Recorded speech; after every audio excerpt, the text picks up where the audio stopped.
Dobrodošli v še eni epizodi dokumentarne serije Nenavadna bitja sveta. Prejšnjič ste spoznali prečudoviti svet morskih globin, kjer ste več izvedeli o nenavadnih bitjih, ki ga naseljujejo. V tokratni epizodi še ostajamo ob vodi, saj se iz morskih globin selimo na morsko obalo oziroma v Koper. Tam živi in se razvija posebno bitje, ki ga ne najdemo nikjer drugje na svetu. UPPF študent. To je bitje, ki ga, tako kot nekatere druge živalske vrste, v življenju čaka cikel popolne preobrazbe. Kot ličinka se prebija skozi življenje vse do 18. leta. Temu obdobju se ne bomo posvečali, saj je z vidika zunanjega opazovalca precej nezanimivo, tako kot ga živijo vsi mladiči sesalcev.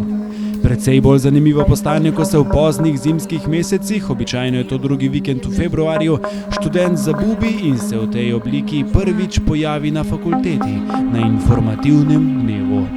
Mnogim raziskovalcem je še dandanes nejasno čudno odklonsko vedenje posameznih osebkov, ki pridejo na informativne dneve s svojimi mamami.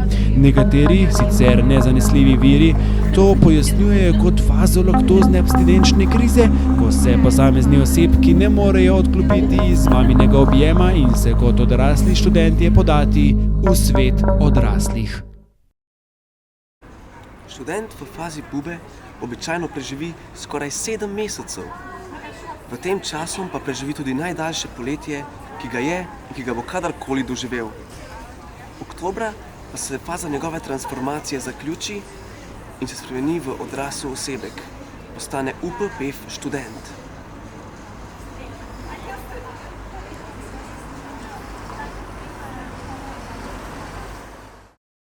Triindevetdeset odstotkov populacije študentov UPPF je samic, za preostalih 7% pa včasih tudi ni povsem jasno, katerega spola so.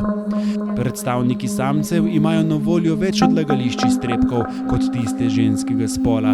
Le-te imajo na fakulteti namreč na voljo 3 stranišča, samci pa enega.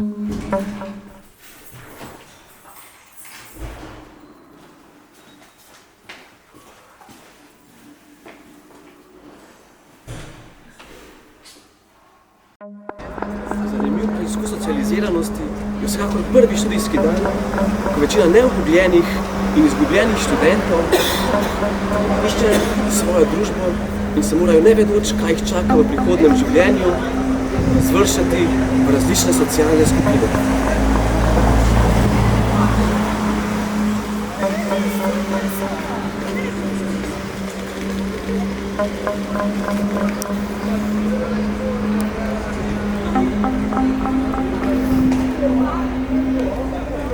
Točnih podatkov, koliko osebkov ne zdrži pritiska prvih dni in se vrnejo v udobje domačega okolja že v oktobru, nimamo. Vemo pa, da nihče ne more biti pripravljen na izzive, ki jih s strani poglavarjev posameznih predmetov dobijo samci in samice. To so alfa samci in samice, ki kraljujejo na različnih področjih in jih mora študent skozi leta svojega študija uspešno premagati. Ti dominantni osebki študentom že na prvih srečanjih povedo, skozi kakšne prepreke, težave in uganke se bodo morali pri njihovih predmetih preriniti, če želijo napredovati v višji stan.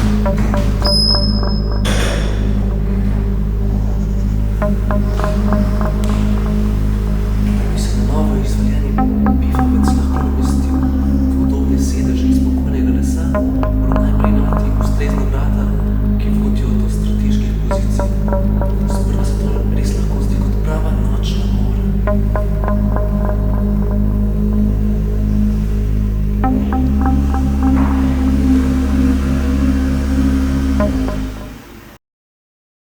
Pedagoška fakulteta študentom ne postreže z 2 ali 3 predavalnicami, ki bi bile po možnosti v isti stavbi, istem nadstropju in še primerno označene. Kje pa? PF-ovci se v prvih dneh, dan za dnem, podajo na iskanje skritega zaklada, ko iščejo predavalnice s čudnimi imeni, kot so PF zadaj, Zavod RSŠ, Burja 1 in P1 Izolska vrata, in kar dosti časa poteče, preden ugotovijo, da so te predavalnice raztresene po celotnem centru Kopra. To čudno je prenašanje verjetno izhaja iz dejstva, da se na fakulteti naredi več kot 2000 primerkov te vrste. Prelog jim nudi stara italijanska palača, ki pa vsekakor ni dovolj velika, da bi sprejela vse te primerke. Zato pefovci svoj teritorij počasi, a vztrajno širijo.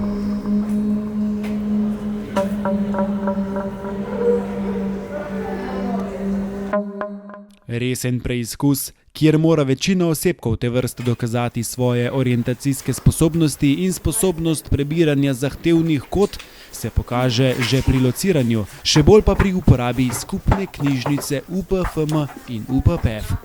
Večina se ob vstopu v prostore namreč vede povsem zmedeno in dezorientirano, kot da v kakšnem podobnem prostoru še niso bili. Znanstvene raziskave kažejo, da se samci te vrste veliko lažje spoprijemajo s študijskimi obveznostmi kot samice. Čeprav na podajanje informacij prihajajo veliko manj opremljeni, ponavadi so opremljeni le s plastenko vode in s kakšnim kemičnim svinčnikom, če slučajno najdejo kje doma. Težavo jim predstavlja tudi najti pravilna vrata, zato jim študij predstavlja kar velik zalogaj. Na srečo pa samice te vrste z veseljem priskočijo na pomoč s svojimi zapiski, ki jih rade delijo.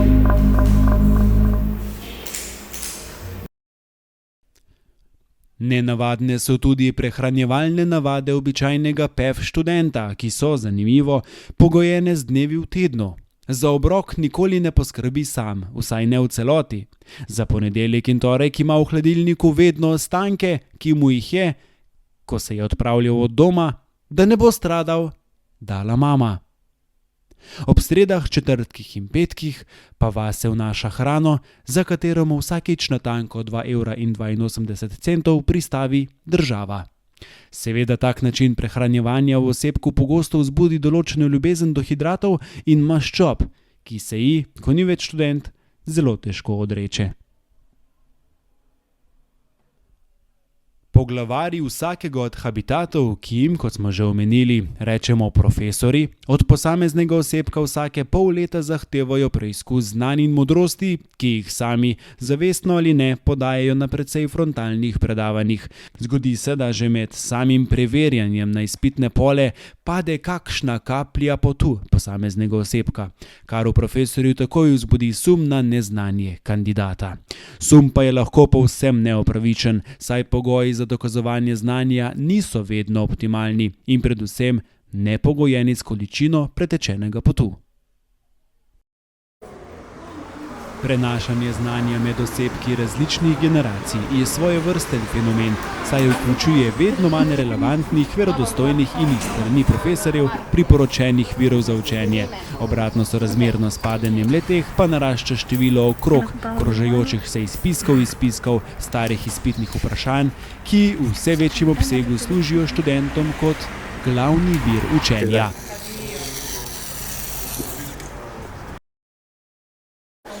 Prava oaza v težkih časih, ko so na preizkušnji tako fizične kot psihične sposobnosti študentov, nahaja se na javnem prostoru pod steklenim obstrešjem. Aparat, kavomat za kavo, ki semestra v semester ponuja slab približek le-te, a se ga še vseeno vsi zvesto poslužujejo.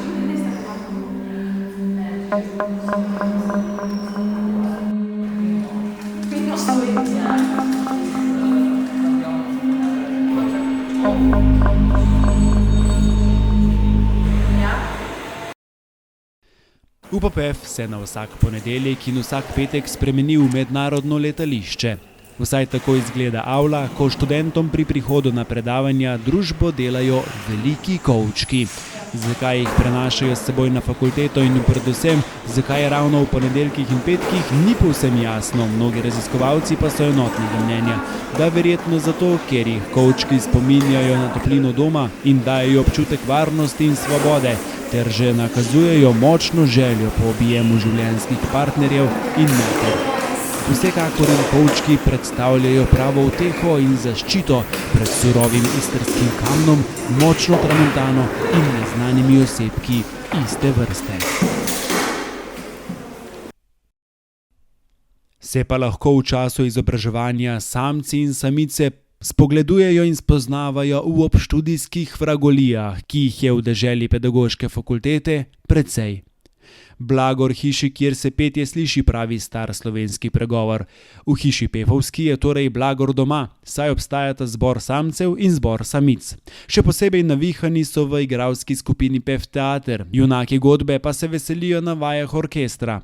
Nad interesnimi dejavnostmi bdi študentski svet fakultete, ki je v preteklih letih poskrbel za več kot 300 dogodkov in o katerih dober glas seže v 9. vas. Med študenti je veliko prostovoljcev in tistih, ki vragolije zapišejo na fizičen dokument, tako imenovani časopis Novi Peferon. Deželo med letom obiščejo tudi pravljične živali, denimo božiček, prostovoljci in vihravi ljubitelji namiznih iger in pijač, ki se ob raznih priložnostih, kot je PEF piknik ali PEF izleti, podružijo z avtohtonimi primorskimi somišljeniki ali PEFiada, kjer spoznajo tudi druge rase iste vrste.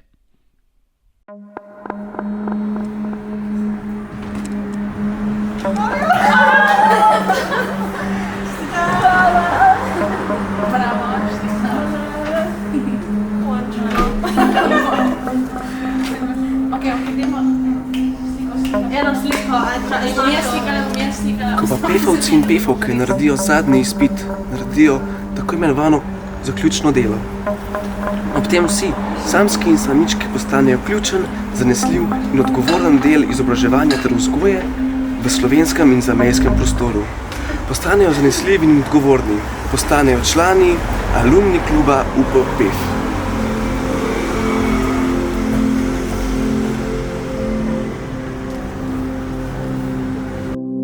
Spoznali ste čudovito nenavadno bitje, ki mu rečemo PEF študent. Bodite z nami tudi naslednjič, ko bomo obiskali čudovit svet prehrambene tržnice v Wuhanu na Kitajskem, kjer bomo spoznali, kaj vse se lahko poje, če se želite na to nekaj časa izobraževati na domu.